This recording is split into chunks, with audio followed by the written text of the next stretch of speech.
अस्सलामुअलैकुम नाजरीन, जैसा कि आप जानते हैं कि ड्रामा सीरियल दिरिलिश अर्तुगरुल में सुलेमान शाह का किरदार बहुत अच्छे तरीके से अदा किया गया और उन्हें एक बहादुर सरदार के तौर पर दिखाया गया, जिन्होंने तमाम तर मुश्किलात के बावजूद अपनी ज़िम्मेदारियों को आसान तरीके से सरअंजाम दिया।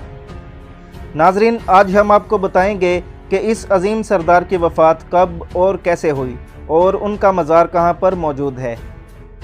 नाजरीन, सुलेमान शाह की वफ़ात 1236 में हुई और तमाम मौरख़ीन इस बात से इत्तेफाक करते हैं कि उनकी वफ़ात दरियाए फ़ुरात में डूबने की वजह से हुई। उनको दरियाए फ़ुरात के किनारे पर मौजूद किला जाबर के करीब दफन किया गया और बाद अज़ां ये मज़ार तुर्क मज़ारी के नाम से मशहूर हुआ। नाजरीन, जब आखिरी बाइख्तियार उस्मानी खलीफा सुल्तान अब्दुल हमीद खान सानी का दौरे हुकूमत आया तो उस वक्त सुलेमान शाह के मज़ार की हालत खस्ता हो चुकी थी। मज़ार की हालत ख़राब होने पर सुल्तान ने इसकी तामीर का हुक्म जारी किया। सुल्तान के फरमान से 1889 में हलब के गवर्नर जमील हुसैन पाशा ने इस मज़ार की तामीर करवाई। जंग अज़ीम अव्वल के बाद जब उस्मानिया सल्तनत का खात्मा हुआ तो उस वक्त ये इलाके उस्मानियों के हाथों से निकलकर फ्रांसीसियों के कब्ज़े में चले गए।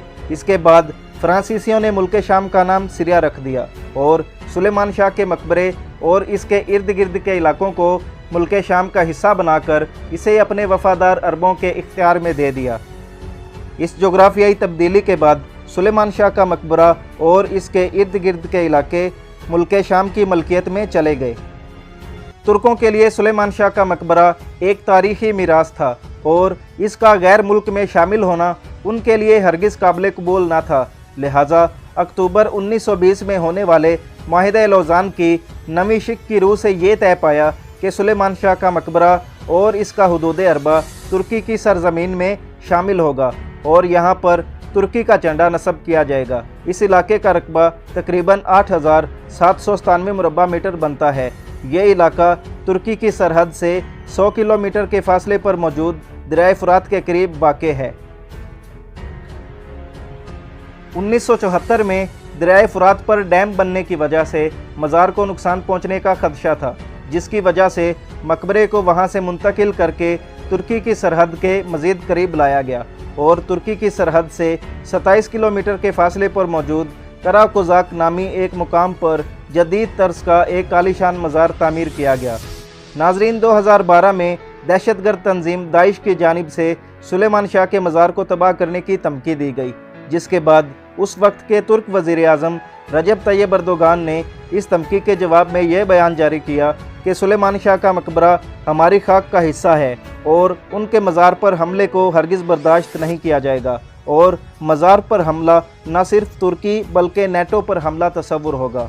2014 में दाइश की वजह से मुमकिना खतरात के पेश नज़र तुर्क हुकूमत ने हिफाजती इक़दाम बढ़ा दिए और मकबरे के मुहाफ़िज़ीन की तादाद 38 तक बढ़ा दी।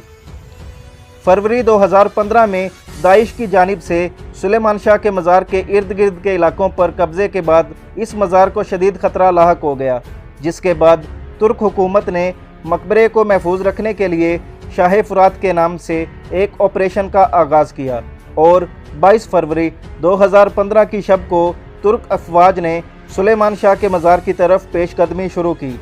इस दौरान 577 फ़ौजी, 56 बख्तरबंद गाड़ियाँ और 60 टैंक शाम की हदूद में दाखिल हुए। फ़िज़ाई निगरानी के लिए F-16 तैयारों ने ज़िम्मेदारी संभाली और रातों रात इस मकबरे को तुर्की की सरहद से 180 मीटर के फासले पर मौजूद सीरिया के गांव इश्मा के शुमाल में मुंतकिल कर दिया गया। तब से लेकर अब तक ये मकबरा वहीं पर मौजूद है और तुर्की के बॉर्डर के ऐन सामने है और ये मकबरा तुर्क फ़ौज की निगरानी में है। तुर्क सदर रजब तैयब अर्दोगान ने 2018 में बयान जारी किया कि मुल्क शाम में खाना जंगी ख़त्म होने और हालात के मामूल पर आने के बाद मकबरे को उसके असल मुकाम यानी किला जाबर के करीब दोबारा मुंतकिल कर दिया जाएगा। इस तारीख़ी इक़दाम से साबित होता है कि सदियाँ गुजर जाने के बावजूद उन्होंने अपने असलाफ़ की हुर्मत को बरकरार रखा और इसे सिर्फ़ एक मकबरा ही नहीं समझा बल्कि इसे अपनी हुर्मत समझकर अमली तौर पर अपने असलाफ़ से दिली मोहब्बत का सबूत दिया। तो नाजरीन, ये थी हमारी आज की वीडियो। جس میں ہم نے آپ کو سلیمان شاہ کے مزار کی تاریخ سے آگاہ کیا۔ امید کرتا ہوں کہ آپ کو یہ ویڈیو پسند آئی ہوگی۔ انشاءاللہ آپ سے ملاقات ہوگی ایک نئی ویڈیو میں۔ تب تک اپنے میزبان شفقت عباس کو اجازت دیجیے۔ اللہ نگہبان۔